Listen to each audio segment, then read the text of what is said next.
promised me funky music and I didn't get any. Good morning, ladies and gentlemen, and thank you for joining us on this, the 121st Annual General Meeting of the British Standards Institution. As you've heard, my name is John Hurst and I am Chairman of the Board of BSI. And I am delighted, actually, to welcome so many of you to the AGM. To those present here in the room, at the Hilton Hotel London Tower Bridge, but also to those of you who are joining us online. I hope the system's working and you can hear us clearly. In addition to the formal resolutions, the AGM is an opportunity for the board to engage directly with the company's members and provide an update on BSI's activities. And by holding the AGM with the Standards Conference in this way for the first time, the intention of the board is to raise the profile of the AGM and encourage the participation of members in this key element of the company's governance. We'll begin the AGM with a presentation by Chief Executive Susan Taylor-Martin, covering the group's activities in 2022 and looking ahead to 2023.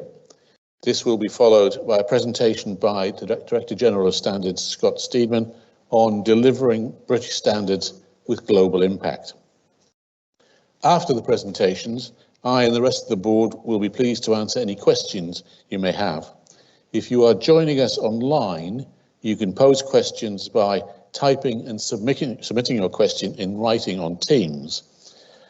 Messages can be submitted at any time until I close the session. And questions sent via Teams will be moderated before being sent to me so that we avoid too much repetition. Please, in the room or outside, give your name and organisation when submitting your question. So joining me today are Susan Taylor-Martin, our Chief Executive Officer, and BSI's Director General of Standards, Scott Steedman. Also present today are my colleagues on the board, Sarah Dickinson, Chief Financial Officer, Polly Curtis, Non-Executive, they're all sitting down here in the Rogues Gallery at the front. Polly Curtis, Non-Executive Director and Chair of the Sustainability Committee, Ian Lobley, Non-Executive Director and Senior Independent Director, Stephen Page, Non-Executive Director who is the board's representative on the Standards Policy and Strategy Committee, and Alison Wood, Non-Executive Director and Chair of the Remuneration Committee. Douglas Hurt, who is also a Non-Executive Director and Chair of the Audit and Risk Committee, is unable to join us in person but joins us online. Representing our auditors from PwC is Matthew Mullins, also in the front row. We've also representation from our Standards Policy and Strategy Committee and a large number of BSI Standards Committee members. You are all very welcome and thank you for your time. So without further ado, I'd like to hand over to Susan Taylor-Martin to give a brief overview of the group's activities in 2022 and its prospects for 2023. Susan. Thank you. Great. Thank you, John, and let me add my welcome. It's great to see you all here today and online. And on behalf of my colleagues at BSI, I just wanted to say thank you to our subscribing members, to our committee chairs, to our committee members who are here today, to our clients, to other stakeholders who have joined us. We really appreciate you being here, and the progress that I'm going to talk about in a minute is thanks to you. So thank you for your contributions and your support this year. Now, I'm going to focus on BSI as a whole, and then Scott Steedman, our Director General of Standards, is going to home in on the world of standards very specifically. But as I said, I want to start with that message of thanks because it's incredibly important. We wouldn't be doing any of this without you. So in terms of agenda, I've got three things that I'd like to cover. The first is I want to kick off on purpose because we talk about being a purpose-led organisation and it is foundational to everything that we do. So I'm going to start there. Then I'm going to talk about the highlights from 2022, which already feels like an incredibly long time ago because we've moved on, but we'll talk about where we got to in 2022, and then a little bit about our strategy and our priorities for the year ahead. So with that, let's get on to purpose. It is super important that we talk about this because, as I said, purpose underpins our entire organisation. It is why we exist. And it speaks, I think, to the critical role that we collectively play in today's world, helping our clients, stakeholders navigate change and deal with the challenges facing many of our industries, communities, indeed our society. So that inspiring, trustful, resilient world really matters to us. We've also got a very powerful mission up there, which is more about the kind of the activities that we undertake day in, day out. It's central to what we do, because we have got this ambition to accelerate progress towards better business, a better society, and a more sustainable world. And we do that by trying to solve some of the big issues in partnerships with our clients and stakeholders, and using our ability to bring together the right people to really think about how to solve those problems and really harness the power of standardization and best practice frameworks, because that is what allows us to kind of deliver against our purpose. And then supporting the mission and the purpose, we've got some values, and underpinning those some behaviours. And actually this is a little bit different from what you will have seen last year, because we've been working on this as a team. And we've tried to really think carefully about the sorts of values and behaviours we need to kind of move forward and deliver even greater positive impact. First of one is around this idea of performance for purpose. So we want to be a very high-performing organisation, but absolutely kind of driven by that purpose. And so for that, it's about thinking about positive impact. It's, although we are a commercial for-profit organisation, and that profit funds what we do in terms of purpose, we've got to make sure that we've got that balance right. Second value up there around our clients and stakeholders' success is our success, is really about client centricity and how we show up as an organisation. This is all about trust and collaboration, and that has to be really founded on great listening and really good learning. And I think if one of the things that we want to be as an organisation is a fantastic learning organisation. So very important value for us, and then key behaviours that we've got underpinning that. And the final one is we bring the future forward. So this was extremely important to the organisation as we talked about values, because we know we've got to help the organisations we work with be future ready, be future fit, as we do ourselves. And so innovation is incredibly important to us. We want to see energy in our organisation, flexibility, a kind of can-do attitude, and simplicity, because we know that that is what will cut through in terms of delivery. So everything that we do is guided effectively by what you see on the screen there. Talking about last year and highlights and performance, it is interesting actually, because 22 was another tough year in terms of the backdrop that we were all dealing with, because we still had the remnants of the COVID pandemic. In fact, you know, China has only just recently opened up. We had geopolitical upheaval, which resulted in our exit from Russia. We've had all sorts of economic turbulence with burgeoning inflation and real cost of living pressure. The Collins Dictionary had as their word of the year permacrisis, and that feels pretty appropriate actually in terms of what we were dealing with. But BSI has been a really resilient organisation thanks to fantastic efforts from my colleagues at BSI. The trust that's placed in us by our members, our clients, our stakeholders, the commitment from all of you, from our thousands of standards developers and committee chairs and committee members, and then really great support from our accreditation and regulatory bodies. So our resilience is because of all of that. And despite that challenging background, we actually had a very strong financial year, which I'll talk about in a bit more detail, but kind of at a high level, our revenue was up 15% last year, which is impressive. And so now we have revenues of 673, just shy of 673 million, which is another record for BSI. Now, this time last year, I talked about the fact that 22 had been an exceptional year for us as we continued to live through kind of COVID. And we wanted to make sure that we were investing some of those exceptional profits in our organisation for the long term. And in 2022, that is exactly what we've done. We've invested just under 28 million in our people, in our culture programme, in our data and our technology infrastructure, and we've invested in our purpose. And I'm going to talk about each of those in a little bit more detail. And finally, really importantly, last year we talked about our strategic pivot, And this at the AGM, and in 2022, again, we really delivered on that strategic pivot. And we are starting to make real progress on areas like sustainability and around digital trust, because we know that that's exactly what our clients are really grappling with right now. It's that shift to a digital first kind of economy, and how do we become more sustainable? And we have practical solutions to really help our clients and stakeholders with that. In terms of some of the detail, and obviously Scott is going to talk in more detail about the world of standards shortly, but very critically, I think we really deepened our relationships with the UK government in our role as the national standards body for the UK. And I think we've been engaged in a much broader range of strategic projects than probably ever before.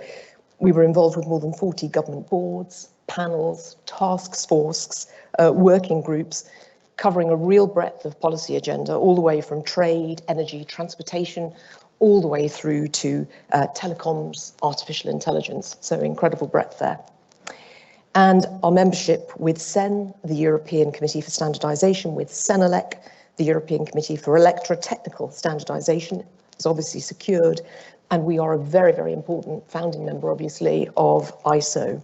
And we've continued to be extremely active in that world of international standards, ensuring that the UK and UK interests to advance European and international standards, is really there, because those standards underpin global trade, they underpin the modern supply chain, and critically, I think that they can scale and accelerate the kind of change that we want to see in key areas like sustainability. And that takes me on to the second pillar there. It's an area where we had a lot of additional focus, and we will continue to have that focus in 2022 and beyond. Our revenues in this particular space last year grew 22%. And actually in our training propositions around sustainability, we saw almost a 50% growth. So incredible demand from clients and stakeholders to really understand what is happening in that space. Now, we cover quite a breadth of activity there, but we have focused in on things like energy management, greenhouse gas emission verification, carbon neutrality verification, sustainability reporting, sustainable events management, and sustainable supply chain. So it's not the full gamut of everything that kind of fits under that sustainability umbrella, but where we feel we can really make a difference, we've absolutely focused. And actually last year, one of the investments we made in our purpose was the funding of the development of the net zero guidelines. Scott's going to talk about this in a bit more detail, but they were launched at COP27 last year under the banner of our 2050 world. They were a collaboration actually with ISO and the UN's Race to Zero campaign and the UNFCCC. They were incredibly important for the first time ever in terms of setting what net zero really means.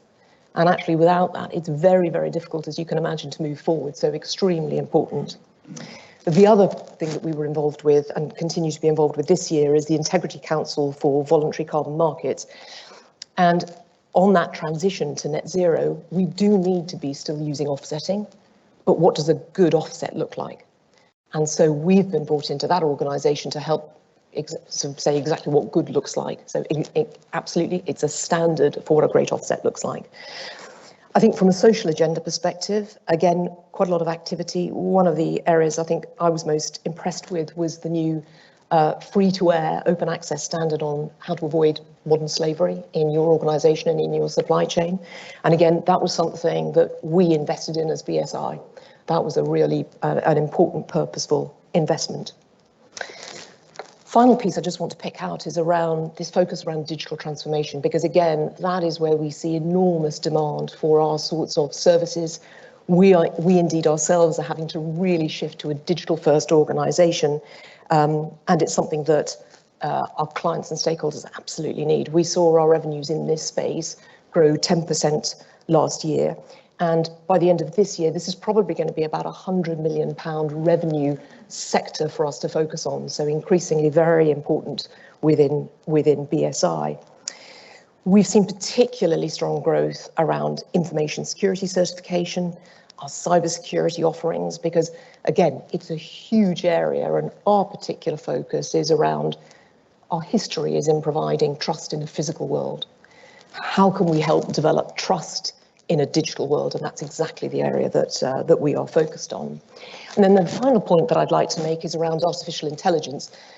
This has been a big topic for BSI, all the way from our engagement with the UK government in the AI Standards Hub, but actually particularly within our regulatory services, which is our medical device notified body business, because there we've created a new AI business line, and we are working towards designation as an AI notified body for high-risk AI products. And we've got an initial focus, obviously, on medical devices, which is where we've got tremendous strength. Underpinning all of this, and I cannot overemphasize how important this is ensuring that we've got a high-performing team, but it's an open, collaborative culture. And we've made real investments in that over the last couple of years in terms of our culture program that we have rolling out, because we want to create a community where every colleague feels valued, excited to come to work. And if we get that right, that is our strategic differentiator going forward. So it's incredibly important. We want to encourage every colleague to feel supported in developing a career at BSI, able to share their insights, their ideas, in teams where we're championing diverse thinking, we're thinking about innovation, constructive discussions are just the norm.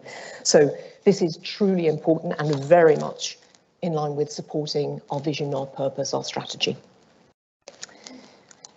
Talk a little bit about numbers. The next two slides, I'm going to just cover some very high-level numbers, and this first one is about our group revenue, split down by our 4 business divisions, and it gives me the opportunity to talk about a little bit about their performance over the last year. I'm going to start at the bottom right there, Knowledge Solutions in blue, which is what many of you in this room will be very familiar with. It's where we help shape standards, and it's where we sell standards. You can see that our primary objective is to ensure the UK and international stakeholders have easy access to the relevant standards and that they need to kind of operate their businesses safely and resiliently, and to help accelerate trust and therefore growth in new markets. We've got about 12,500 committee members. Some of you obviously kind of in this room and online, for which we are incredibly grateful for the support and commitment that you show. We would not be able to do what we do as BSI without all of you. And it is interesting because the UK plays an outsized role actually in the world of international standards development, and many of the major international standards either originated as BSI British standards or as PASs in the past. A great example of that actually this year was around crisis management, where we had something that went exactly that route, from a British standard all the way through to a European standard and then to an international standard in ISO. And you can see from a revenue perspective, it's about just over a £70 million business. We saw 5% growth in that last year from a revenue perspective, so very solid performance. And while doing that kind of growth, we were also really investing in the digital infrastructure behind our knowledge business. So iSolutions, if you're on the committee, you will have kind of now got to grips with. But we've also replaced our platform, which we used to be called the shop. We now call it Knowledge, which is causing a few problems kind of internally in terms of nomenclature. But you know, that kind of digital investment is something that we have really stepped up. And you'll find on that Knowledge platform a much more intuitive platform that you can use. We're also investing heavily in what we call smart standards, so standards that are machine applicable, readable and transferable, and I think that's going to be a huge area of focus, continuing working with the international community going forward. So that whole digital transition is something that we're very focused on within the knowledge world.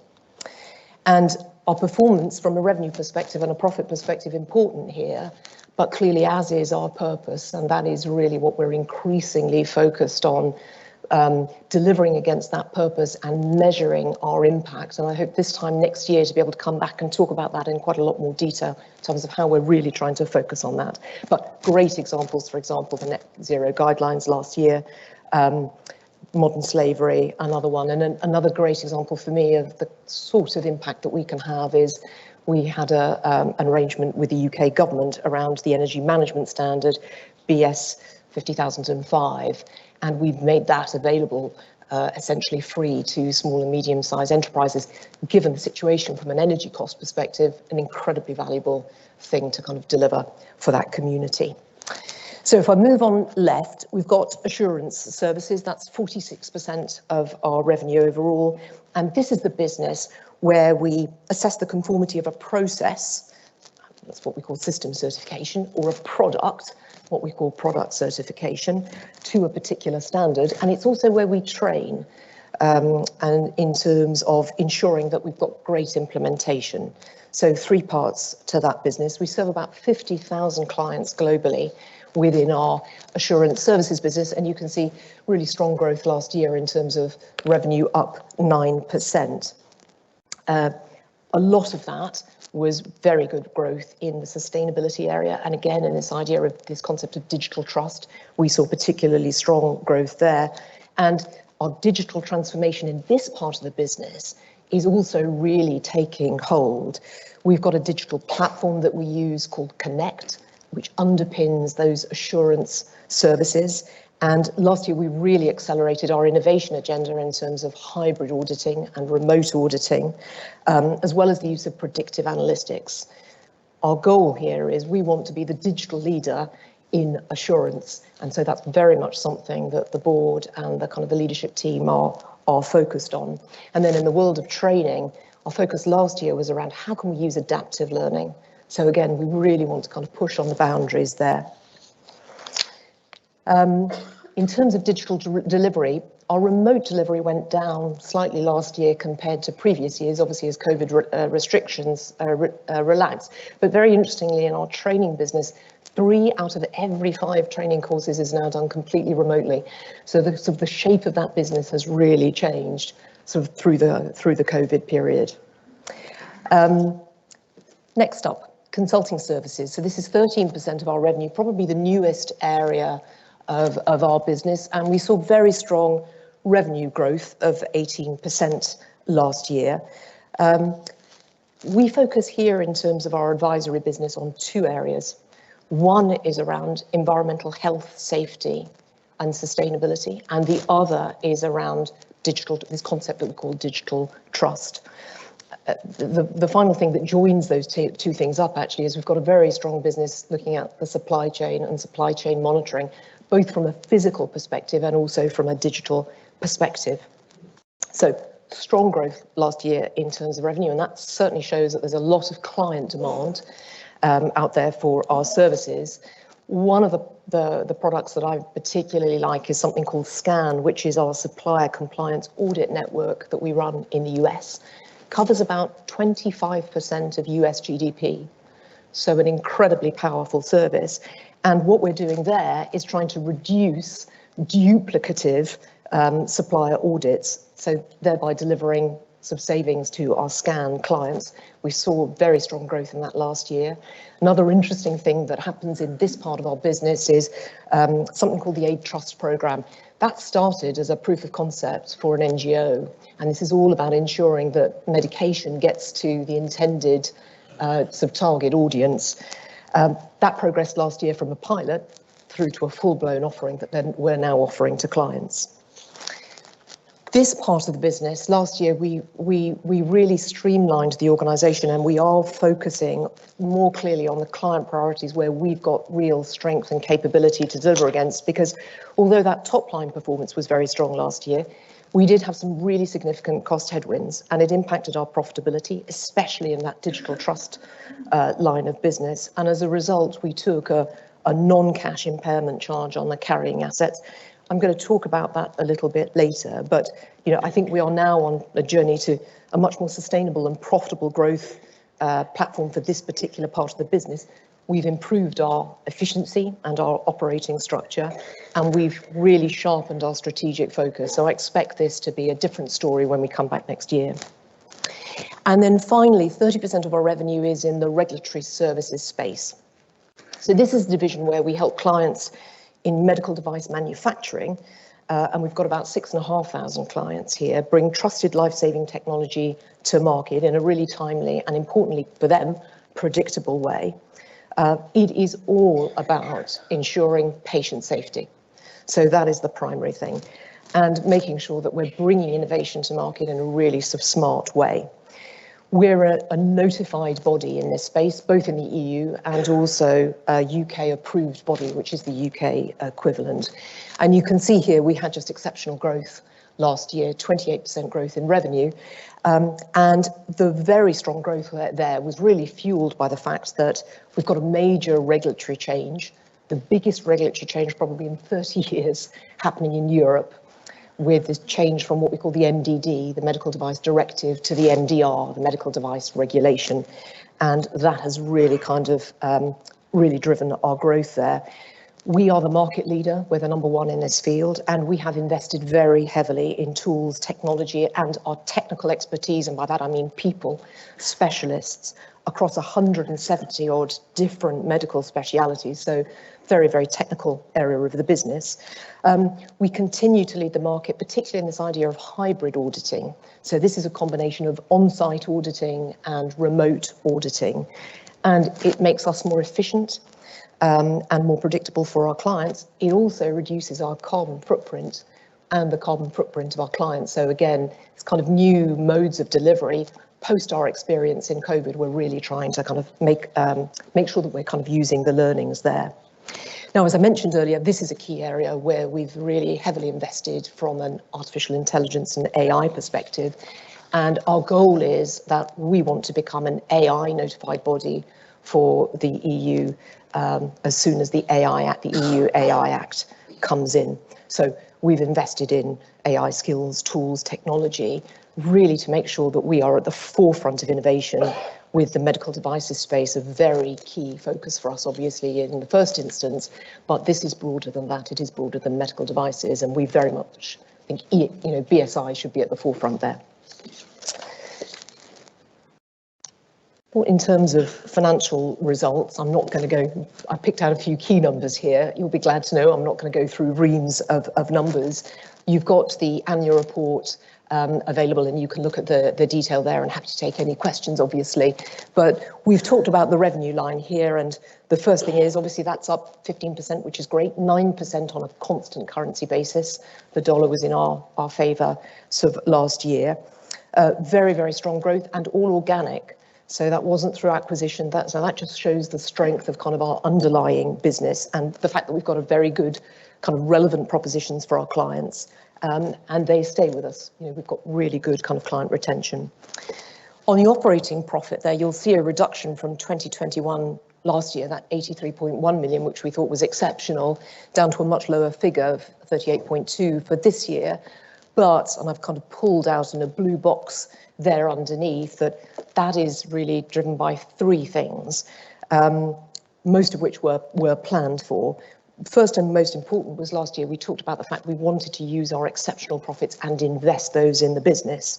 And so our investment in 2022 was really about transforming our own data technology infrastructure. I mentioned the kind of fact we're focusing on sort of shaping our culture, but also our divisional products, operations and service delivery. So that, in terms of P&L impact, that was just shy of 28 million that we spent, and another 7 million of capital expenditure. And we really think that sort of investment is critical to assure our long-term success and our long-term sustainability. It's not something that we expect to see an in-year return from. These are big infrastructural plays, but important nonetheless, and we will see that starting to deliver in years to come. Second thing is that, as I mentioned in consulting, we did take a non-cash impairment charge, partial impairment charge for some of our consulting services business. And by non-cash, I mean, although it was reflected on the P&L, we actually didn't there's no cash outlay effectively, so it's an accounting treatment. The consulting services business is the product of a number of acquisitions that we made back in 2016-17. And I think given the lower than expected profit performance, accounting regulations mean we have to look at the value of those intangible assets. And so, as I said, it was primarily in digital trust it was appropriate to write down the value of some of those legacy assets. And that write-down totaled 16.6 million last year on a non-cash basis. And then finally, we had two things that we didn't plan for that were one-off, but that we made investments in. And the first is, given what happened with the invasion of Ukraine by Russia, we decided to exit Russia. And the charge for us doing that was 1.2 million, but it was absolutely the right thing to do. We focused on making sure that our Russian colleagues were okay and that our Russian clients were transferred to other organizations, but it was not appropriate for us to continue to operate there. The second one-off was, given the kind of the growth that we saw in the inflation rate, we realised that we have some people at the lower end of the pay scale within BSI, and we wanted to make a one-off payment to them in terms of supporting them through that cost of living crisis. And that was a 1.5 million one-off support cost. So I work on the basis of, if I normalise for taking in those kind of one-off and that investment, our profit would have been about 85.2 million, slightly lower operating margin that we had last year, but higher than our historic operating margin. So I think overall, we're in very good shape. It's excellent that we can afford to invest in the business and ensure that we're kind of set up to take BSI forward and ensure that we're relevant and really deeply digital, which is essential. And then the final quick number on there is around net assets. So the value of our assets minus our liabilities, and they've grown year over year, primarily because of the cash that we've retained in the business, the profit we've retained in the business. It's also cash, and our cash deposits went down by 22 million last year. We ended the year with 164.6 million in cash. That movement in the cash balance was a couple of things. It was because of movements in our working capital, our investment in the business, as I've mentioned, in terms of transformation, and also a payment of 15.5 million that we made into our defined pension scheme. The working capital change is partly because we had such a strong revenue performance that we couldn't quite catch up, partly because we did have a lengthening billing cycle, particularly in the US, and that's something that is much more under our control and we're really looking at closely this year. But again, very solid performance there. And if you're wondering from a defined benefit pension perspective, the liability there has significantly reduced through our actions to remediate the deficit of the scheme.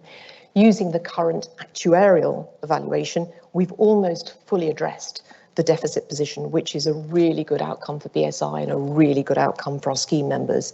And then from an accounting perspective, we've actually got a £20.1 million surplus, slightly more than last year. So, you know, a very solid financial performance for the organisation. I probably need to pick up speed a little bit, so I'm going to move on quickly, just in terms of kind of thinking forward now, not looking back to 2022. You know, we believe that BSI can have an even greater positive impact. But in order to achieve that, we've got to do these things on the left. We've got to pivot more aggressively and at faster pace towards the future. It really means we need to be listening really carefully to our clients and stakeholders and what their greatest problems are, because to be relevant, we've got to be addressing what they care about most. And the two big, overwhelmingly disruptive challenges I've mentioned before around sustainability and how to thrive in a digital world. We've got some real leading edge solutions across the business. Quality, health, safety and well-being are absolutely what we do brilliantly. They are absolutely in our wheelhouse, but we want to dial up our focus around sustainability, and we want to dial up our focus around this digital trust. And by the way, that isn't just in our consulting area. That's something that we also look at in terms of our assurance business too, and it's going to be an increasing piece of our regulatory services business. So this digital shift is essential for us to kind of get our heads around and really invest behind. Our proposition, I think, is such a strong one. Through shaping, sharing, implementing and certifying against standards, regulation and consensus best practice, we're going to help our clients innovate, accelerate and provide them and their clients with assurance. And this requirement for assurance is only growing. It's just morphing into all sorts of different spaces, and that's something that we are extremely focused on. And then the things that I think will really differentiate us as BSI, this digital piece, we really need to make sure that we are deeply digital. And so that digital focus is within our own operations. That's where the bulk of our transformation spending is going. But it is also thinking about our client propositions, and those need to be increasingly digital. And the second thing, which really kind of speaks to especially what we do within our standards world and as committee chairs, committee members, subscribing members, our ability to bring together the right people to address critical issues. I think that has never been more important. And as those problems become even bigger and supranational, like sustainability, this is where standards have an extraordinary role to play, and we really need to step up to that. So, I hope that you've taken away three kind of messages from this presentation. The first is our 22 performance, both in terms of financials, but also in terms of impact, I think really demonstrates that we're a strong, relevant, resilient, purpose-led organisation. And the strategic pivot that we talked to you about last year at the AGM has absolutely taken hold. Thing number one. The second thing is that I think together with our subscribing members, committee chairs, clients and stakeholders, collectively we can make a real positive impact on the world. And that is such a gift and such a privilege. And we're investing, third point there, to build a platform to support our future growth in technology, in systems, in tools, in capabilities, not forgetting that underneath all of that, the kind of shaping a healthy culture is a huge priority for us. No matter how digital you get, we will still always be a people business, and it is incredibly important that that is strong. So finally, I'd just like to say thank you again, because we couldn't have achieved any of what we achieved in 22, and we won't achieve anything in terms of our strategic direction without your support and commitment, and for that we are truly grateful. Thank you. I'm going to hand over to Scott right now, but we've got some time for questions later, so really look forward to that. Thank you very much.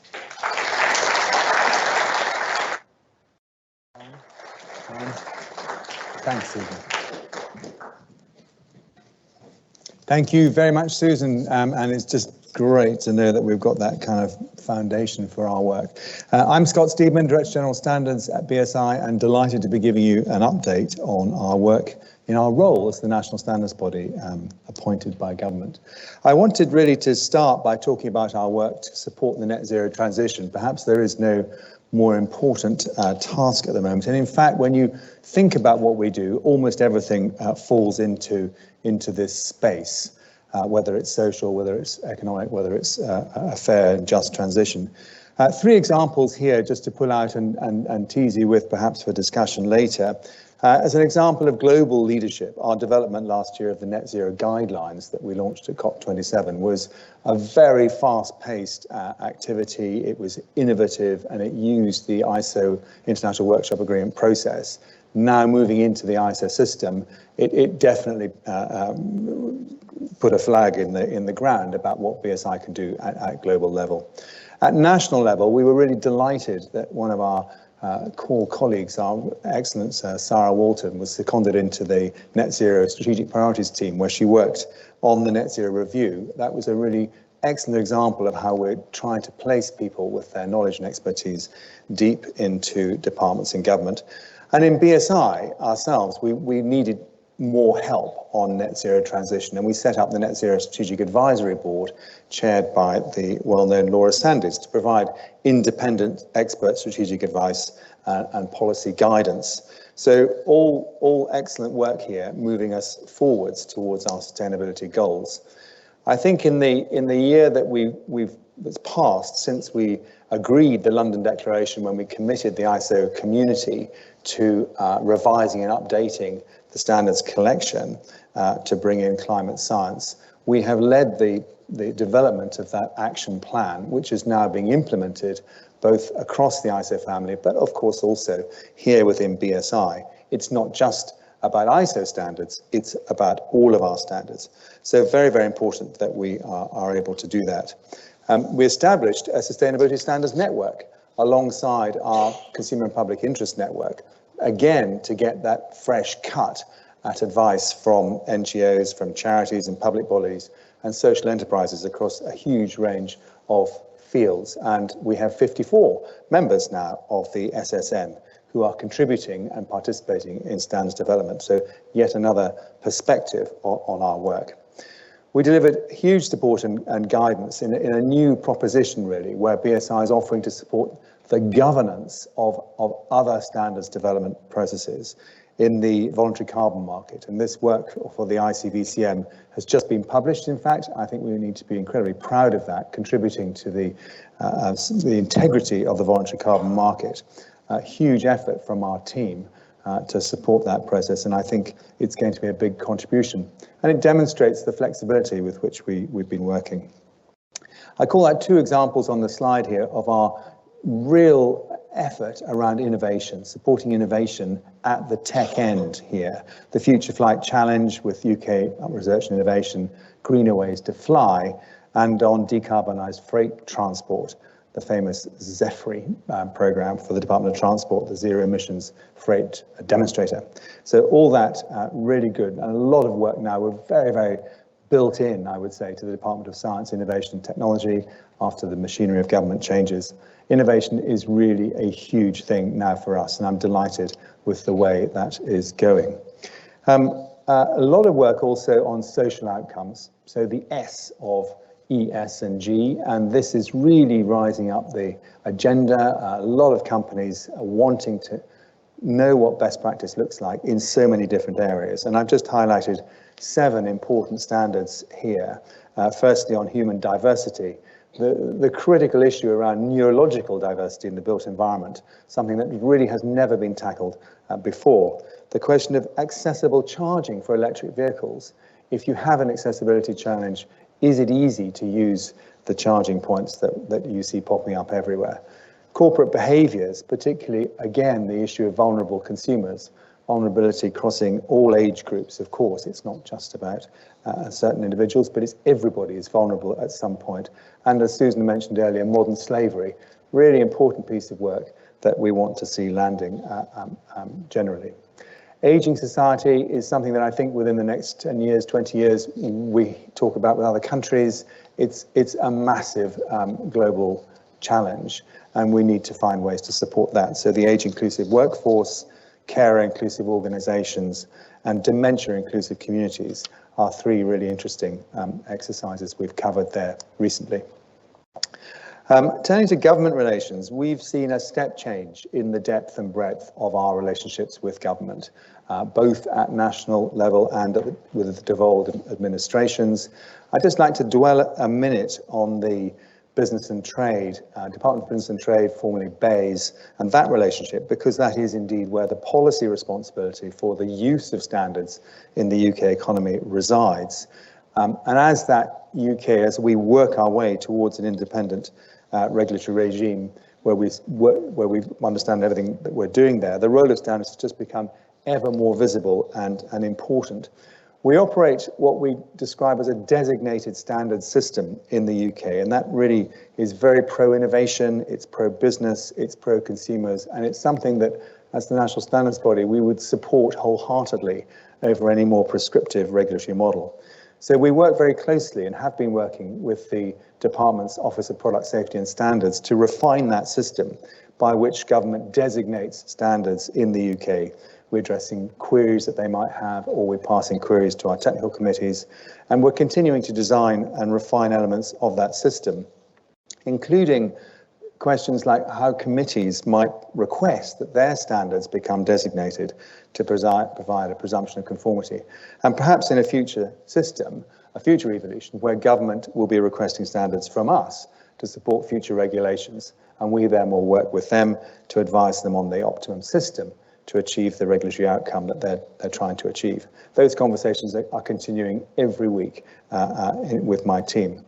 We see standards offering government the chance to really strike its own independent regulatory path, but allowing it always to take advantage of the international consensus that standards present, and supporting the UK as a high-performing economy and our obligations under the WTO. So as we are maturing our way into that landscape, the role of standards has never been more important.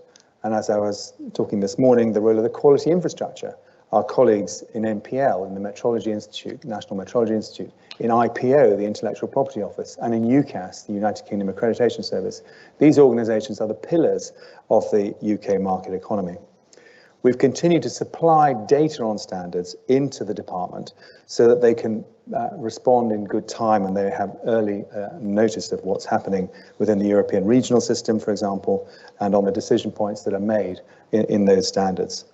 But perhaps worth noting that so far the designated standard system that we have carried over from the European Union days has been based on British adoptions of European regional standards, but it could well accommodate others as the government wishes, and we're very open to that discussion. Turning to other departments, I've picked up three here that I think are particularly interesting over the last 12 months. Huge amount of effort and great credit. I'd like to call out Claire Price and our team for the work on building safety competence, work for the Department of Levelling Up, Housing and Communities. Post-Grenfell, big questions about competence in the built environment, new regulations about regulated roles of designer and contractor and so on, and three standards there that have created that handshake between the department and a new regulation and the industry, which are now being implemented. DCMS now, of course, moved some of their responsibilities into the Department of Science, Innovation and Technology. The digital infrastructure of the country, the critical national infrastructure, the telecommunications diversification and security and resilience, really, really important for the future of our country and our people. So we've been working very closely here in a much more diversified standards environment than the traditional ISO and IEC community, where you have a plethora of standards bodies, a lot of vested interests, a lot of politics, intellectual property challenges, and so on. And we're trying to work out how best we can coordinate the UK voice in that area. The AI, Artificial Intelligence Standards Hub, was launched last year in a partnership with the Alan Turing Institute, BSI and NPL, as I mentioned. And I was privileged to be reappointed as a member of the Telecoms Diversification Advisory Council, bringing the standards piece of that conversation to the ministerial conversation. Huge amount of work, of course, in the international space. And Peter Sissons, perhaps I ought to credit you for your work with our international missions around the world and with the trade conversations where Frank Faraday has been really helping to support government and advise them on the role of standards in the implementation of trade agreements. I've been continue to sit on the Strategic Trade Advisory Group, which is great as well. Globally, and focusing perhaps back on the standards world, the European regional standards system has continued to evolve. Last year, the European Commission published a European standards strategy where they were taking an issue perhaps with the over-influence in some organisations, particularly the European Telecommunications Standards Institute, ETSI, with some corporate interests. So they wanted to assure themselves around voting rules. And this would have affected both the UK and Switzerland. So we did a lot of work here, Alice Gazassi and Brown in particular, to ensure that we could secure the votes that we needed for UK interests in this world of harmonised standards requested by the European Commission. And we have a very satisfactory result on that. And also to thank Amanda Richardson for her work, elected to the board of Senelec. Now that we no longer have a guaranteed seat, it's very important that we keep nominating our team in important roles. In the international global level, I'd like to thank Rodney Turtle of Schneider Electric, who completed his term on the IEC board. I have taken over his seat on the IEC board. And Howard Porter of BEMA, who retired recently from BEMA and has joined the market strategy board of the IEC, very senior part of the IEC governance, alongside Maurizio Bragagni, chief executive of Tratos. So we have very, very good UK influence from both BSI and industry in these important bodies. And particularly to credit the team, David Bell and Sahar Danesh, for the support they gave to DCMS in the election of the UK back onto the ITU Council.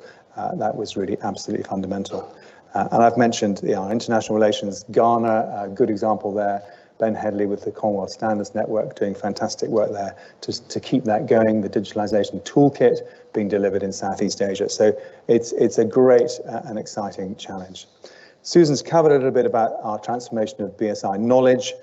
Just suffice to say, we're transforming our collection into XML. We're really trying to build on the success of Compliance Navigator as a precursor, really, to the future world of smart standards. We will be running a pilot on smart standards in the UK in that area, medical devices, while Norway runs a pilot in offshore oil and gas, and Germany in manufacturing, and France in the construction sector. So the smart journey is really progressing very fast, and we are participating closely, actively in the smart landscape, both in ISO and in the IEC.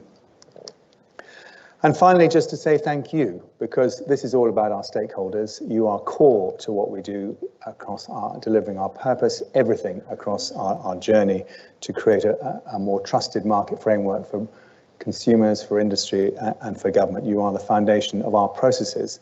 And I use that word deliberately because perhaps next year we'll talk more about processes and less about standards. I think that's perhaps the journey that we're on. We see a growing community of users, of makers, of committee members, and of course our wonderful chairs. Thank you all. So thank you very much indeed. I'm very happy to take questions. Thank you.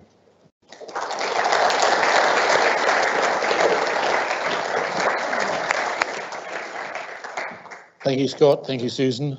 We'd now be happy to take some questions, and I will call on my board colleagues to answer anything that's too tricky for me to answer. For those in the room, please raise your hand and a microphone will be brought to you. Anyone attending the meeting is eligible to ask questions. Please clearly state your name and organisation when asking a question, and perhaps if you stand up so we can see how you are. I'll also read out questions received via Teams. And I'm going to pause to see if we get one from the room. Yes, down here, please.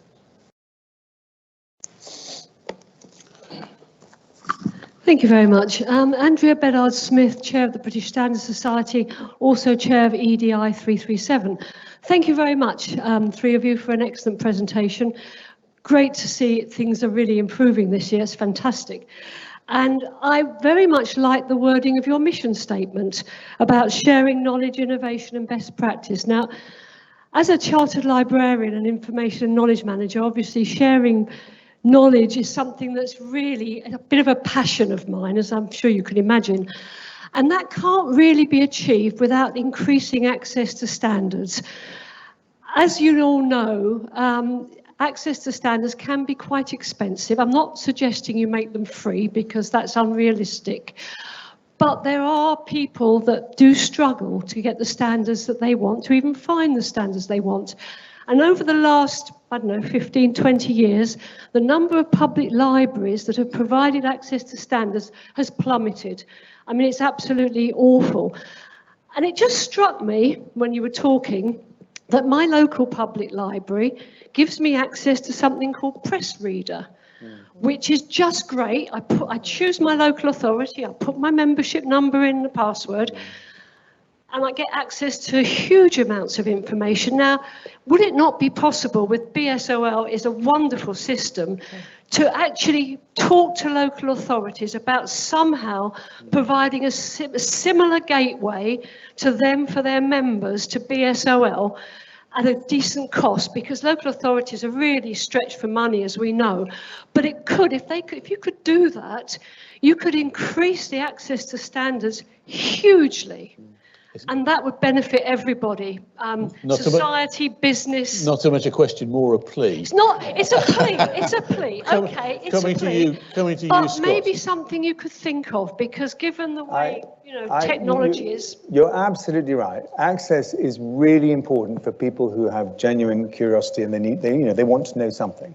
So we have lots of conversations going on about how we can achieve that in a way that is fair to the people who made the standards and the people who genuinely need it for their business, as opposed to just have a peripheral interest. So watch this space. Honestly, there are lots of ideas around read-only platforms, and I think your idea of this tool with the libraries is an excellent one. We will follow it up. Also doing a lot with hopefully with the FSB for the SME community to provide access. So broadening access and availability is really core. It's very key. Point well made. Thank you. Whilst we wait for another one. I'll come to you in a second. There's one in online which says lots of interest in our new branding. Question to Susan Taylor-Martin, are we moving to this? Aha.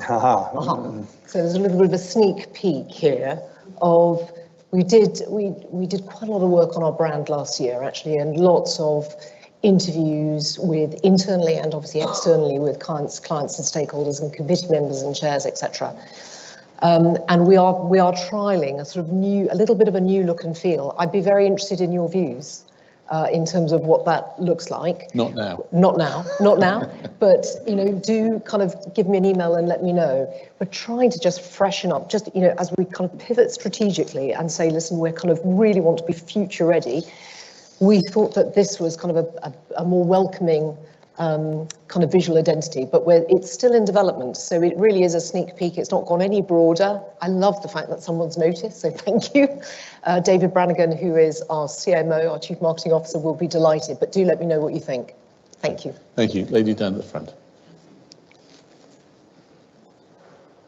I just wanted to note today, Could the you 25th. just say your name? Sorry, apologies, because I spoke before. So it's Michelle, aka Mish Dowie from Bose Consulting. As we got the lovely colleagues from 93%ers here, it brought to my mind about diversity. So I was very pleased 3 years ago to look on your website, and when everyone else was shunning what was happening on the streets of Bristol, London, etc., the ISO and BSI did make a very dramatic statement on the website. Sad to say, 3 years on, so 25th of May, 3 years ago, so sadly we had to witness George Floyd being publicly murdered, all because of people's closed minds. So my challenge to you is, we can talk about sustainability, but there's still this undercurrent of we've not addressed the basic human rights issues. So it's very then difficult to start talking about digitization, etc., when we've still not got the foundations of this country, of which you can be instrumental in changing. So direct question, what have you actually done? So putting up pictures on the website is all well and good, but I haven't got any visibility of what's actually changed.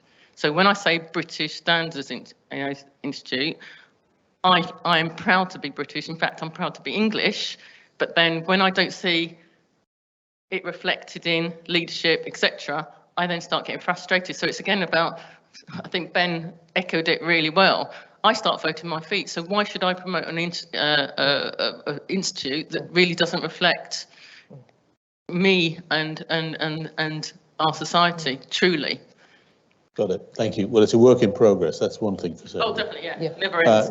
Would you like to Let me start from a BSI perspective. Scott can pick up from a committee perspective, because actually that's been a big area of focus, and I can see Stephanie at the back of the room there, and this is also actually a topic for the board, and so John might want to kind of touch on that in terms of what you're doing. You're absolutely right. We have got to make sure that we've got an organisation that is reflective of who we serve around the world.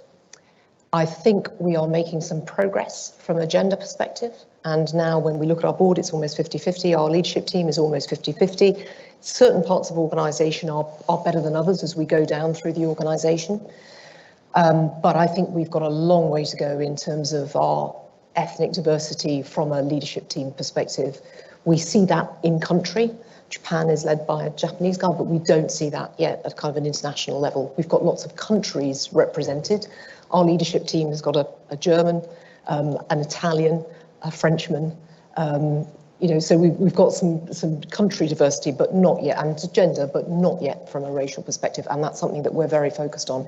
One of the things that we have done, well, two things. First is we have now a team who are really focused within our people function around diversity, equity and inclusion.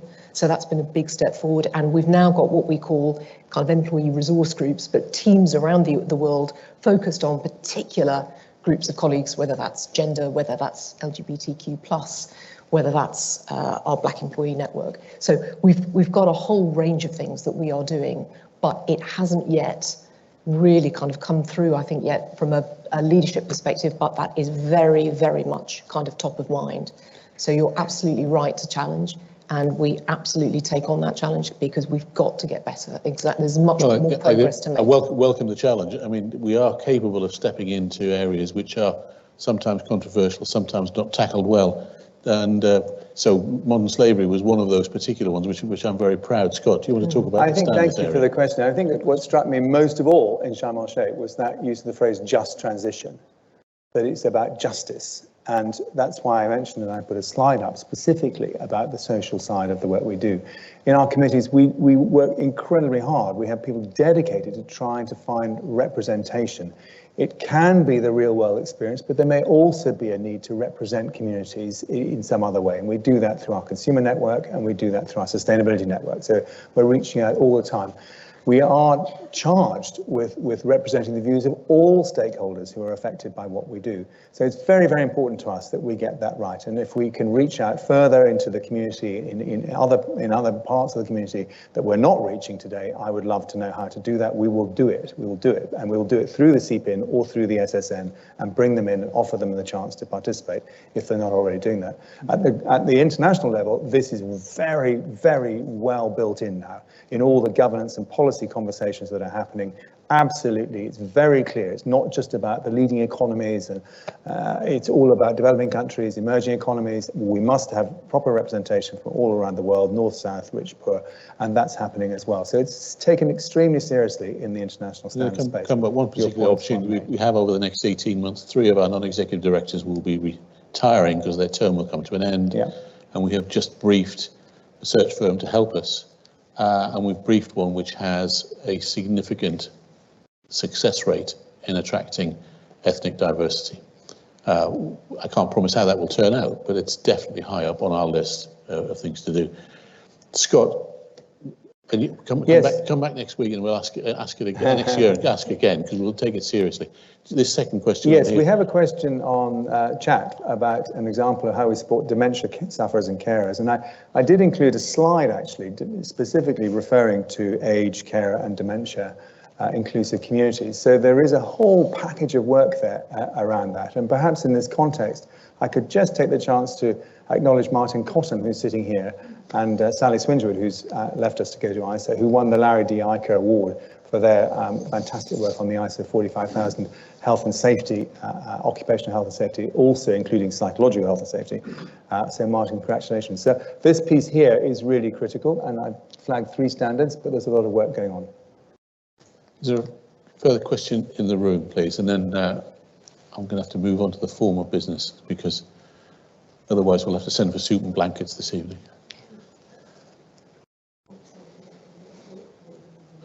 Thank you for wonderful presentation. My name is Yusuf. I'm a science engineer with the SKAO, SK Observatory. So we are building the largest telescope in the world, based in South Africa and Australia, but our HQ is up north in Jodor Bank. Given the scale of our project, we are involved in a lot of standards, and my question revolves around implementing standards. So we have so many contractors from around the world, given the global nature of our project, and then the question usually arises about how do we implement this wide range of standards and the compliance navigator that exists on the BSI compliance navigator. My question actually goes thus. I've noticed that the navigator is majorly focused on medical standards, and our project science project is probably the largest science project in the world right now, probably ever. So I would encourage you to get everyone to read up about what the SKAO is about. It's a massive science project, and everything revolves around STEM. Revolves around getting to know our planet better, getting to know how we came about, and understanding the world as it is. So, is there a possibility that the navigator could be expanded to help implement more standards? Because safety standard, electrical standards, there are so many of standards, obviously. So it's just I want to know how to implement more standards, how to help guide implementing standard, because I'm having to deal with having to guide us in implementing over 200 plus standards for different contracts, and it's a bit of a hassle. So I would appreciate if the BSI could, consider lending some help to, and I know so many people are also in my shoes too. So thank you for your time. I wonder, Scott, you might like to make a comment, but I wonder actually we could talk after the... Yeah, we should, let's have a conversation afterwards at lunch, but implementation of standards is really key. I mean, producing standards is not enough. We need to move beyond that into implementation. And actually the digital agenda will help that happen, because it will enable us to unlock all kinds of much simpler, cheaper, more accessible ways of helping organizations implement standards through an app, through some platform, rather than reading documents and finding them in libraries in the way we used to. So let's talk about implementation afterwards, and I'll pick it up. Yeah, I've got a question down at the back. The microphone's with the gentleman. Thank you very much. My name is Vincent Desmond from the Chartered Quality Institute. Thank you very much for the very encouraging presentation. I too am proud to be British, and it looks like our national standards body remains the leading standards body of the world. That's absolutely brilliant to see. One of the things I was interested in was the progress you've made in terms of governance, and also the digital trust piece and the AI piece. And leading up to this event, we've seen the Pause AI, we've seen the EU go on the next step with their regulation. We know in the States they're doing something similar. And in that context of that renewed relationship with the UK government, and especially the work you're doing on balancing regulation, which can be slow, and voluntary standards conformity assessment, which can be faster, and are we in the right place, and are we working fast enough? And is the system working fast enough with government regulations, voluntary standards, to address this AI opportunity, massive opportunity, but also the massive challenge for trust? Well, this is work, if I pick this up straight away, it's being led for government by the Centre for Data Ethics and Innovation, CDEI, and we've been working with them to ensure that they appreciate the opportunity that a system, an integrated system of appropriate regulation and assurance underpinned by relevant standards, international standards in particular, will deliver for the UK. So we are working, in fact, we had a workshop only this week, chaired by Chris Hodges, who's a professor of justice at Oxford University, around with Microsoft and industry participants to talk about a future form of conformity assessment for AI technologies in products and services. I think we are cutting edge on that, and perhaps our independent regulatory framework allows us to explore alternatives to the European structure in a sandbox kind of way. So we're looking at the introduction this year will be the publication of the AI management system standard. That's going to be a big cross-cutting, useful document for companies generally, and then the introduction of more specific standards around, for example, facial recognition, and how this is all managed with regulation is key. So this system is something we're designing together with government. I'd like to suggest that we were helping in that area. Okay, thank you. Look, I've got sad to say, I've got a message here on the screen which says, we need to move on, please, we're way behind on time. So, given that I'm a very obedient kind of chairman, I'm going to move on. But what I suggest is actually, given I'm delighted there are so many questions and so many contributions, and maybe if my colleagues on the board could just wave their hands from the front, just wave.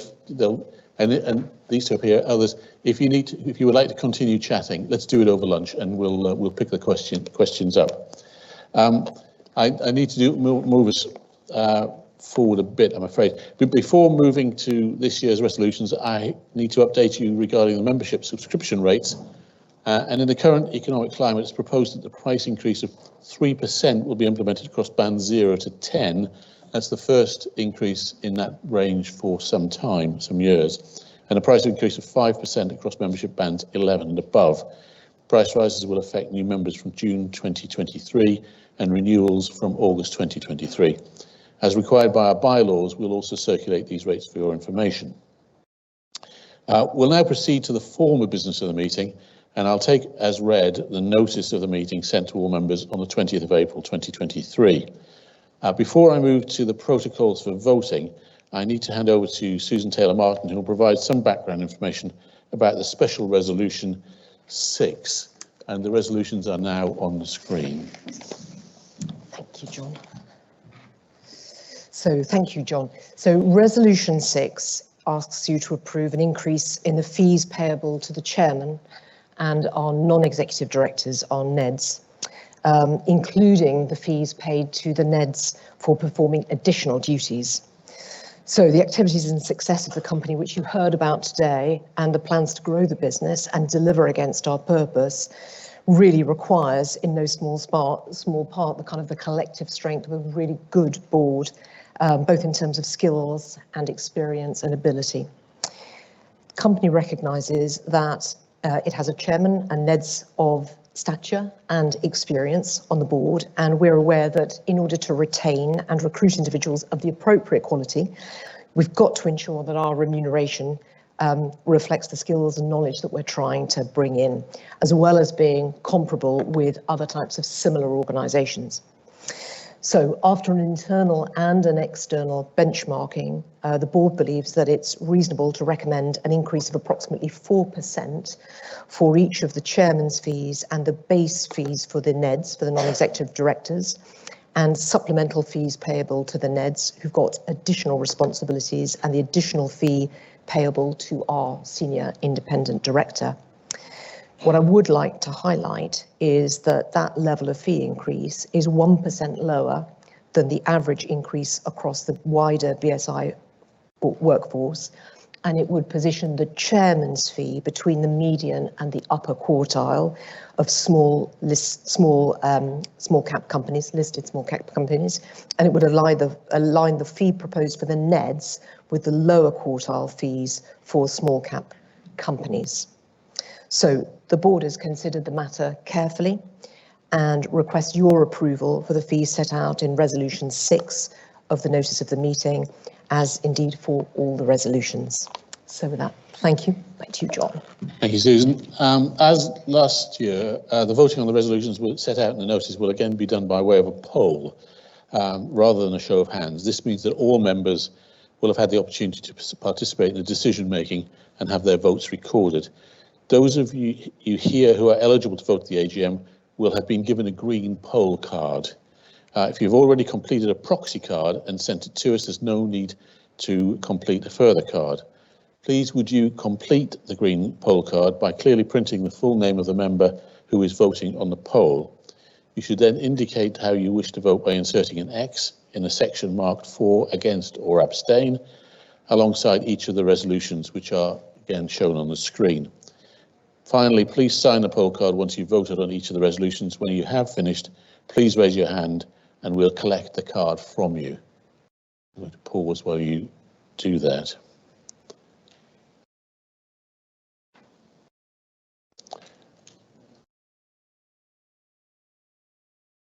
Some poll cards already appearing. You've probably been very efficient and voted beforehand. Thank you. Whilst we collect those and any ones that come, in addition to the votes of the members present, we'll add the votes of those who've submitted proxy votes by post or email, and we have counted the votes of the members of the board, noting that directors did not vote for where their own re-election or fees were concerned. We'll collate the responses and post the results on the website within the next 24 hours. Thank you, ladies and gentlemen. That concludes the formal business of this annual general meeting. I think we've run out of time for questions, but I would encourage you to grab those members of the board over lunch and we'll continue the conversation. And I promise you any questions or suggestions you have will be taken seriously. Thank you, everybody. Now, thank you for attending and your continued support of the British Standards Institution, and I declare the 2023 AGM closed.